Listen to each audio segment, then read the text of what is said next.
Hi friends, welcome to another episode of Making Disciples. My name is Chris Rogers and I am your host today on this episode number 217. 217. Wow, that's a lot of episodes. So welcome to episode number 217. I hope that you are doing all right and that life is treating you well. It's lovely to be back. We've had a great summer term off since our last episode in July. Now we're back with a bang. We received a question from a listener that in some ways answering the question puts into practice what we have looked at in past episodes. So in previous episodes we've looked at different teaching techniques of Jesus. One that we talked about is remez, where Jesus might say one thing and it doesn't make any sense what he says, but then when you find it in the Old Testament and you find the verse before it or the verse after it, you realize that what Jesus is doing is answering a question by quoting a verse from the Old Testament, where the following verse or the previous verse actually answers what he's really saying. It's a way of showing that you really knew the scriptures. Remez. One of the other teaching techniques that we have looked at in the past is the teaching technique of allusion, where Jesus would allude to something else, an idea, a metaphor or a picture. And the idea was that you would hear that allusion, that alluding to, and you go, oh, okay, so I know that what you're talking about is that thing. So just a reminder, allusion would be something like, you are such a good Samaritan. You're such a good Samaritan.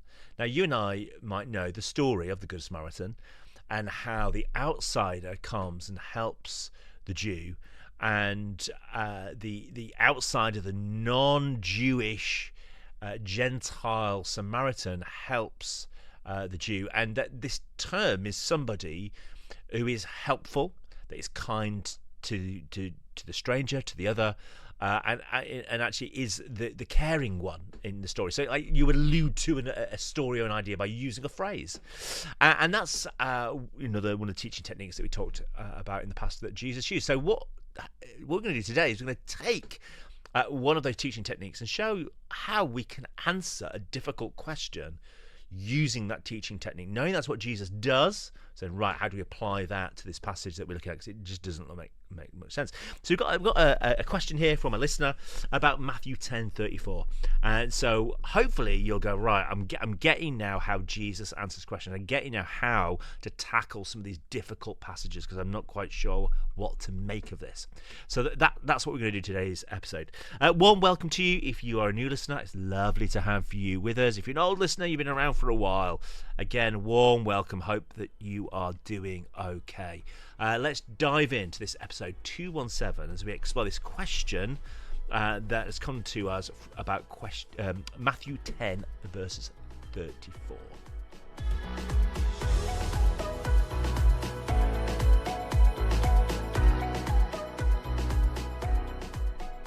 So here we go. The question that we've received is from a listener, and I think his name is Matthew, but actually I don't know if that's just him repeating the Bible passage that is quoting from Matthew 10. I don't know. So Matthew, clarify your name for me, and we can drop your name in if you want. But here we go. The question we received is this: I don't understand Matthew 10:34. Jesus seems to be anti-violence in the Gospels, but then in this passage, he says that he's not come to bring peace. I don't understand. Help.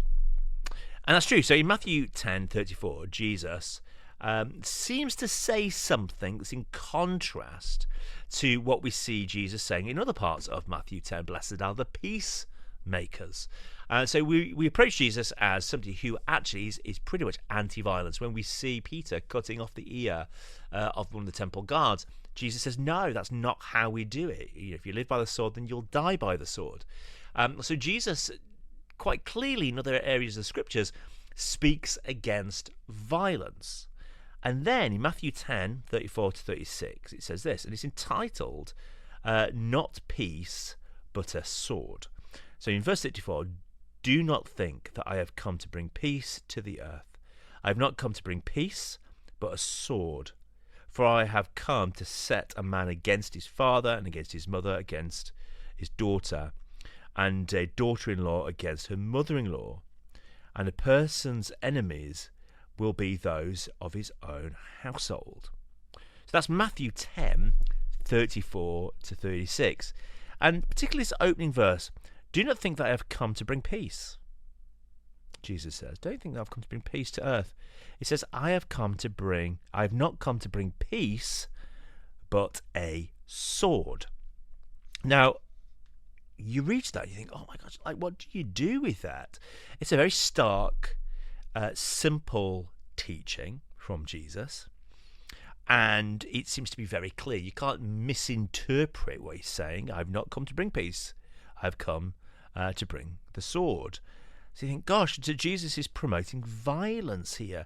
And then in verse 34, he says, I've come to set a man against his father, a daughter against her mother, and a daughter-in-law against her mother-in-law. I've come to set people against each other. I've come to kick off a fight, it seems to be saying. The person's enemies will be those of his own household. You're like, wow, Jesus, everything that Jesus says, honouring your father and mother.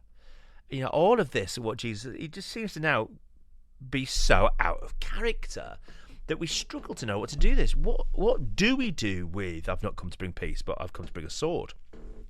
What do we do with this? Now, the way we approach this is I'm going to actually break the passage up into two pieces, verses 34 and then verses 35 and 36. So the first verse is around the sword, and the second verse is around the family and how the family is going to be against each other. So I'm going to approach this as two bits. But what I'm going to do is, so the two teaching techniques we've looked at in the past is that of remez, where Jesus is actually quoting something from the Old Testament, but he's looking for the verse before it or the verse after it. Or it's this idea of allusion. Now, we just unpack allusion again, just in case you missed that episode. It's almost like another way of saying word association. I love to talk about the nudge, nudge, wink, wink, where Jesus is saying one thing, but he's actually referencing something else. He's actually talking about something that we already know or something we reference, like that idea of you are a good Samaritan. He's referencing, say, the story of the Good Samaritan. So Jesus is claiming in this passage, using the teaching technique of allusion, of alluding to something else, I would argue that Jesus is claiming to be the Messiah, and he wants you to see his sword as a sword that's located and associated with the book of Isaiah. So he's alluding to some teaching that's found elsewhere about the Messiah and his sword. And I would argue, friends, if you are ever stuck trying to understand Jesus, then it's really wise to head to the book of Isaiah. So I would argue the book of Isaiah is one of Jesus's favourite books to quote from in the Gospel, particularly in the Gospel of Matthew. I would argue that Jesus really knows Isaiah through and through, and he knows it as the prophetic text, the prophetic book. And he regularly uses language from the book of Isaiah to help the listener of 2,000 years ago, the Jewish listener, to know what he is saying by referencing ideas that go way back to the book of Isaiah. The problem is we don't know the book of Isaiah as well as Jesus did, or the people at the time. So what Jesus is doing is using this idea of allusion to allude to something somewhere else. And once you know what that something somewhere else is, what he then says tends to make a lot more sense. So he's using this teaching technique of allusion. And I want to argue that Jesus is claiming to be Messiah here, and he's doing it by referencing something found in the book of Isaiah. So let me tell you about the book of Isaiah. I'm going to read to us just three excerpts from the book of Isaiah, Isaiah 27, 34, and 66. And what you find through the book of Isaiah, riddled through the book of Isaiah, is the idea of the coming Messiah, the coming Jewish Messiah, the one that was going to liberate and bring justice for God's people, because God's people had been oppressed, they'd been in slavery, they had then been in the exile to Babylon, Persia, come back to Jerusalem. But within this, there was this story that one day the Messiah will come and liberate the people of God. And the Messiah figure that's riddled through the book of Isaiah, that's kind of dribbled through prophecies of the Messiah.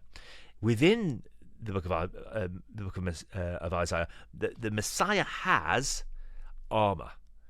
And this is what I would argue that Paul is referencing when he talks about the armor of God. The armor that you find in the armor of God, the helmet and the breastplate, the shield, the feet, the sword, all of these items are actually items that were worn by Messiah in the book of Isaiah. So when Paul says put on the armor of God, I would argue he's inviting us to put on the armor of Messiah. And then when we're wearing the armor of Messiah, the attacks of the evil one are defended because of the armor of Messiah. Now, what Jesus does with the armor of Messiah in the Gospels is he talks about certain items at certain points, kind of drips it in, and what he's doing is alluding to that he is the one that uses the weapon of Messiah. So the Messiah in the book of Isaiah, he had a sword, and the sword was a sword of justice and a sword of judgment. And the Messiah would yield the sword. That's not what I mean, but I would use the sword to do two things: to bring justice for God's people and judgment against those that are oppressing God's people or withholding justice. So the Messiah's sword is throughout the Old Testament. So let me just read to you a couple of bits where these things appear. So Isaiah 27:1, it says, "In that day the Lord will punish with his sword, his fierce, great, and powerful sword. The Leviathan, the gliding serpent, the Leviathan, the coiling serpent, he will slay the monster of the sea." So what you have here is this idea that the Messiah will have a sword. And it was a sword, it was a powerful sword that would come and wreak judgment against this creature called the Leviathan. And this monster of the Leviathan, the monster that comes out of the sea. Actually, the sea in Jewish thinking was the abyss. So I would argue that actually the creature here that is being talked about, the Leviathan, I think it's alluding to Satan, and that the Messiah will come with his powerful sword and he's going to slay the Leviathan. He's going to slay the demonic powers, the evil powers, slaying Satan, the serpent. So Isaiah 27 is about the Messiah who will wield a weapon against the gliding serpent, the Leviathan, the sea monster. So it's about, the sword was about power, and it was about justice and judgment. Isaiah 34, 5-7. Now this is entitled Judgment Against the Nations. So here we have the Messiah being prophesied as someone that was going to come and bring judgment against the nations that did not worship Yahweh as the great king, as God. It says this, "For my sword has struck its till in the heavens. Behold its descendants for judgment upon Edom.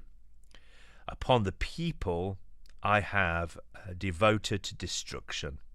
The Lord has a sword. It is sated with blood. It is gored with fat, with the blood of the lambs and goats, with the fat of the kidney of the rams. The Lord has a sacrifice in Bozrah, a great slaughter in the land of Edom.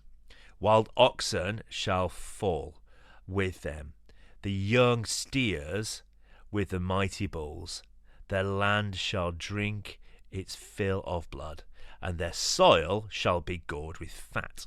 So what you have here is a group of people that live in Edom, and this group of people, God is going to bring judgment against them because of what they have done to his people. And the Messiah has come with this sword, this great and powerful sword that has, in Isaiah 27, fought the serpent Satan, now is being used to bring judgment upon Edom, to actually do away with those that have oppressed God's people. So the sword of Messiah was to come and bring justice for the oppressed and judgment for the oppressor. Isaiah 66 verse 16 says this: "For with fire and with his sword the Lord will execute judgment on all people, and many will be those slain by the Lord."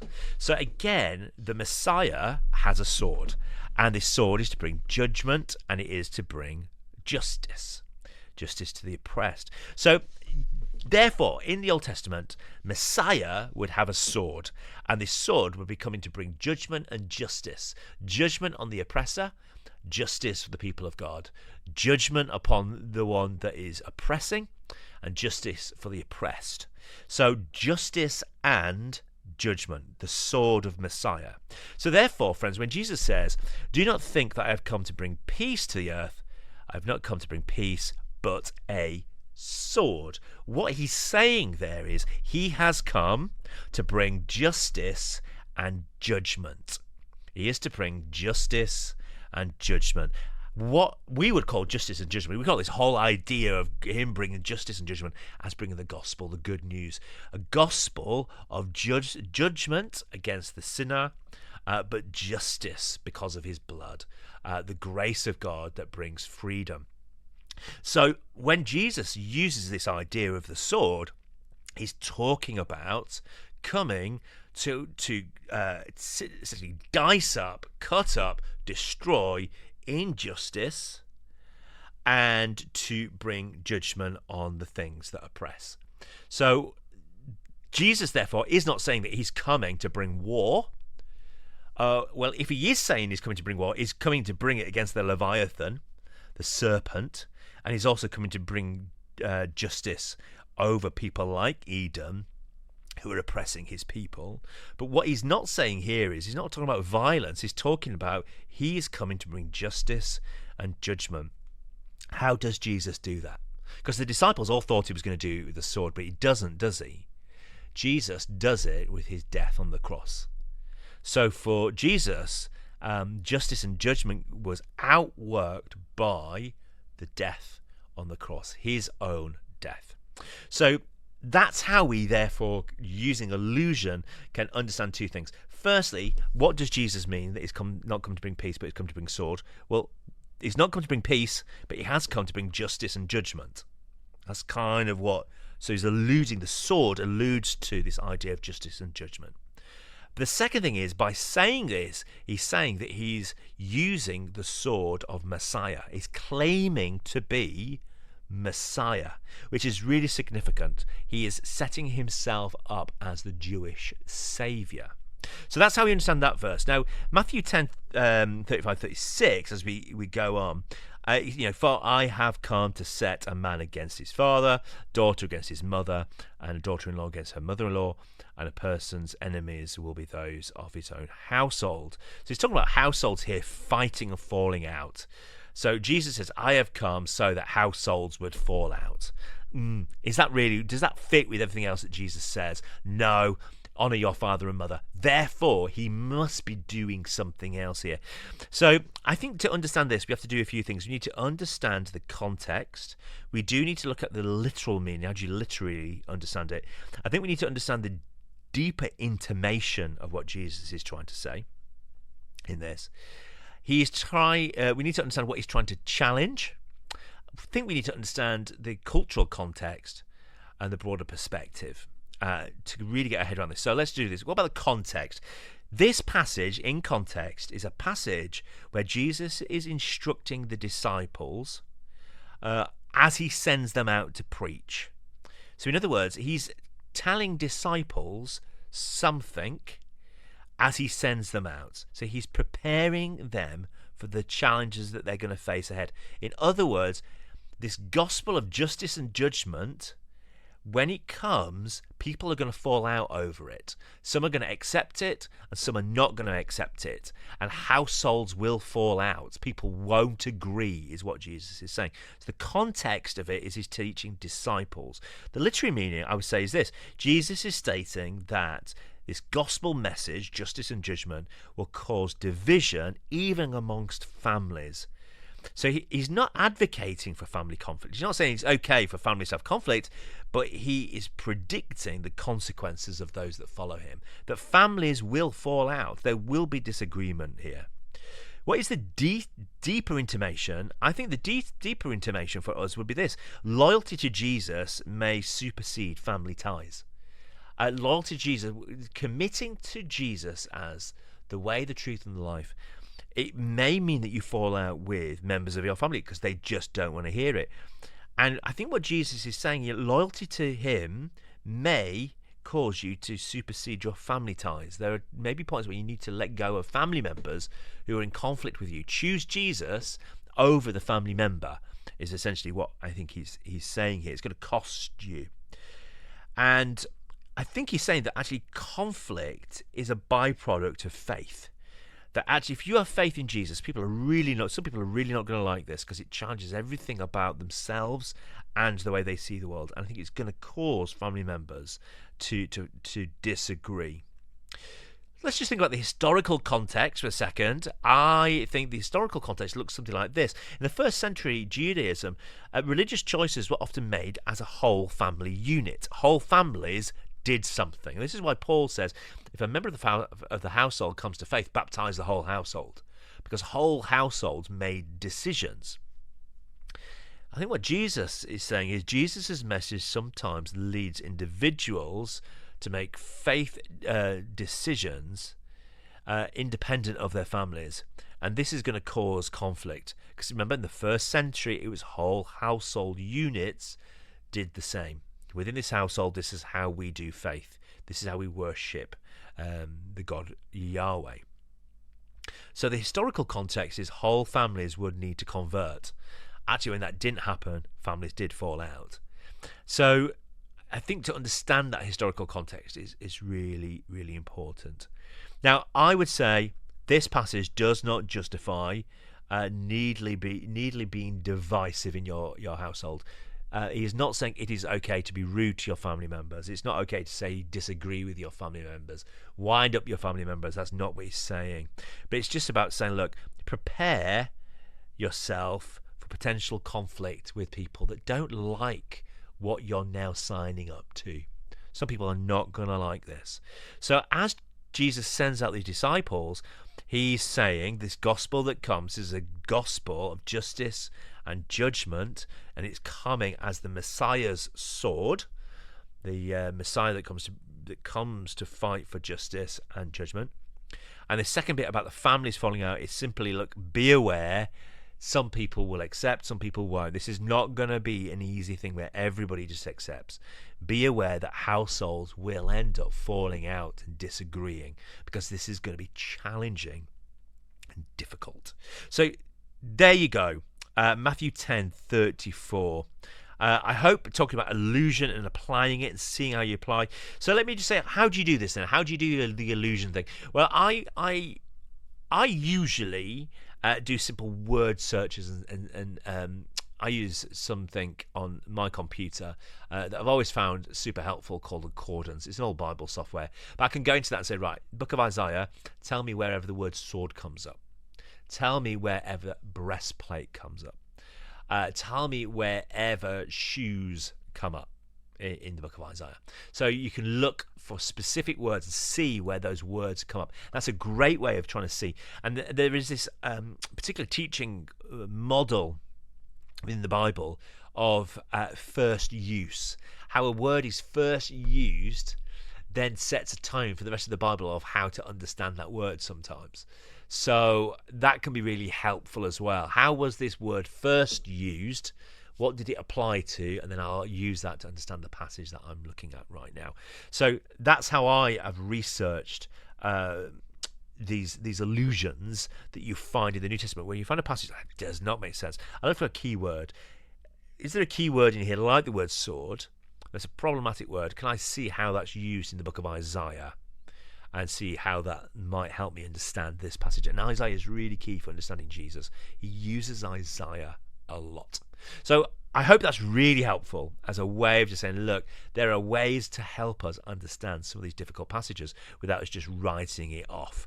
So I hope that's really interesting to you. Now, if you've got other examples like this Matthew 10:34 about I've not come to bring peace but the sword, You go, I don't get this passage. Help me understand this passage, Chris. Then very happy to do that and show how Remez, Allusion, or other Jewish teaching techniques may be really helpful to understand what Jesus has to say. There you go. I hope and pray that's been really helpful to you. I hope you've enjoyed it and found it to be something that has really equipped you as you look at some of these passages yourself. Friends, until next time, grace and peace.